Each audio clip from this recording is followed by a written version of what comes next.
don't know who's happy after a Ravens win. John Harbaugh and Mike Preston. Mike Preston report card. You can find it at Baltimore Sun, BaltimoreSun.com, or you can just find out about it right now. Mike Preston, what'd you give Lamar Jackson? A. A what? A. Just A. Oh, just A. No plus. I don't give no A plus is not happening here. 18 of 23 for 204 yards, 4 touchdowns, a quarterback rating of 143.2. Did a nice job with him just throwing short and then getting him into that groove. I think that fit right into him and doing well. They took that away. They took the perimeter away, and he took what they gave him. Yep. Running backs. Derrick Henry, 119 yards rushing on 19 carries. I like what they did with Keith Mitchell. And people say, he didn't have a lot of yards. It did make a difference. They gave him his touches, and you have to honor his speed. And if you give him 4, just go around the corner. You got to spread your defense out. They did that extremely well. Justice Hill is very good on third down passing situations. I mean, he didn't have a lot of catches, but when he's in the game, you got to be aware of him. So they got a B. Offensive line, your guys. Offensive line, I gave him a B. Are you tougher on them because you were a lineman? Of course. And I watch him all the time. I thought Linderbaum did a nice job, especially on some of those screens where he was downfield. I look at those things. I think Voorhees and Falele are still too high. They play high. Rosengarten's struggling at tackle. Maybe because there's more film on him compared to a year ago. I don't know. Ronnie Stanley, they took him out of the game early just to kind of rest him. But glad to see him back. Did a decent job. Yeah, and watch the ankles still. I mean, set of problems with those, but they got to be receivers. Mark Andrews, Charlie Kohler, each had touchdown passes. Andrews had 2. Even Likely got involved in the offense, had 3 passes for 60 yards. And Zay Flowers is still the guy. He is. You can say whatever you want about him. They put him in that slot. They can put him outside. He can win everywhere. Yeah, he can match up on the outside and caught that pass down the right sideline. Is he the best ever Ravens receiving draft pick? It's not close. I don't know. I thought Jermaine Lewis was very good when he was here. He was a good player, but he's not putting up the type of numbers that Zay's putting up, right? Yeah, because he had Michael Jackson and Derek Alexander on the outside. Those guys ran up big numbers. But they were huge. Look, numbers. I love Jermaine Lewis. I thought more impressive as a returner than an actual receiver, but he added plenty here. I don't think any of the receivers that the Ravens have drafted are comparable to this guy. Yeah, I think Zay's the guy. And actually, you look what Ted Marchibroda did with Jermaine. It's pretty much exactly what Monken does with this guy. Puts him in motion. You can't get a good chuck on him at the line of scrimmage. They do a nice job, and his footwork is excellent, man. It's past excellent.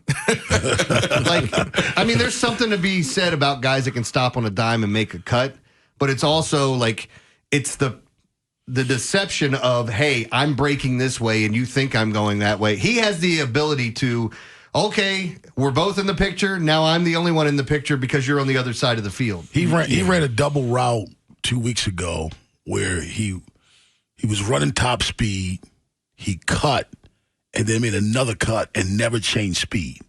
I mean, he just kept it dialed up. So you got to defend the cut against the speed, and not a lot of receivers can do that. Right, and I was going to say very few can do that, even at a high rate of speed like that. But watching him play, it's kind of fun. He's a special guy. Defensive line, I gave him a B-. I thought they were okay, sluggish in the first half, but then I don't know who delivered that boomerlocker at halftime, but somebody got under him because they started to play better and they took away their running game. John Jenkins, I thought, played well. Travis Jones had 5 tackles. Travis Jones was good last night. Yeah. At that position, that's a lot of tackles. Yeah. And the thing is, they started getting pressure on Tua up the middle. Yeah. And all you got to do is get him one step to the right, one step to the left. Because he doesn't want to. He don't want to go. I don't blame him. But they got a B-. Linebackers. They struggled in the first half too. They came out, they're a little sluggish. Roquan got pushed around a little bit, but by the time that second half started going, they dominated the game. Roquan had a whole bunch of tackles. The guy that impresses me the most is the rookie, Teddy Buchanan. Yeah. In training camp, he would get lost in pass coverage. Now he's playing playing extremely well. What do you have, 8 tackles last night? So he's doing a nice job. Van Noy seemed to settle down a little bit on the outside because earlier in the game, the Dolphins attacked him on the perimeter. They were getting outside and they were losing containment, but they got better. And then you moved Hamilton up. Yeah. And Buchanan is the defensive rookie of the month. I heard. Yeah. But I'm just watching this guy play. He's gotten better every week. Do you think, is he better out there? I mean, it's a silly question, but better out there with Roquan because it takes away some of the things that you might have to do and lets you just go out and play a little bit, or no? Yeah, because then he doesn't have to worry about making the calls. He doesn't have the little green dot on his head. He's Queen. Same thing Queen benefited from. Yeah. Playing next to that guy. And that happens. And that's supposed to happen, especially when you're a rookie. And Kyle Hamilton, I'm still leery about him playing that position, outside linebacker. I mean, you saw him go down last night. I'm like, come on, man, they can't afford to lose this guy. Yeah. But you got to play over tight end, offensive lineman. That's tough. And I don't know why Tua did not read Kyle Hamilton up at the line of scrimmage, and he never changed the play. No. He didn't kill, whatever the call is that everybody has. Rotate your blocking to that side. Same crap. And I'm like, dude, you're just bad. You're just a bad player. Special teams. Special teams. No, let me go to secondary first. Okay. I thought the secondary, Kyle Hamilton's part, but he played more of an outside linebacker. But I thought Marlon Humphrey is playing better. Where teams are no longer isolating on him and running that slot receiver to the outside and matching up one-on-one. And maybe it's the hamstrings with him because he's gotten rested and he's playing better. The guy Gilman, safety, what he does for this defense is pretty special because he allows Kyle Hamilton to go up and play, and then they still stay the same with the same guys on the back end. So I gave them a C+. I still am concerned about the big plays that they give up, where guys are just wide open and there's nobody in the TV screen. That scares me, but I gave them a C+. Special teams, Ali and Mitchell both. And I tell you what, Keith Mitchell, when he returns a kickoff, boy, when he gets hit, like get ready to go out of bounds, he puts his shoulder down. He smacks the pee out of people. I like that kind of stuff. That excites me, and that excites your team. That's the kind of stuff you want. George Stout averaged 56 yards on 6 punts. And R. Kelly. All the pee coming out of pee. Yeah, man.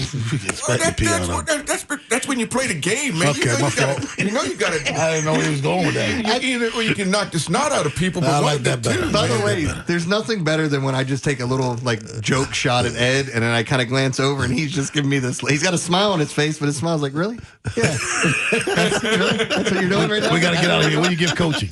Coaching, I gave him a B.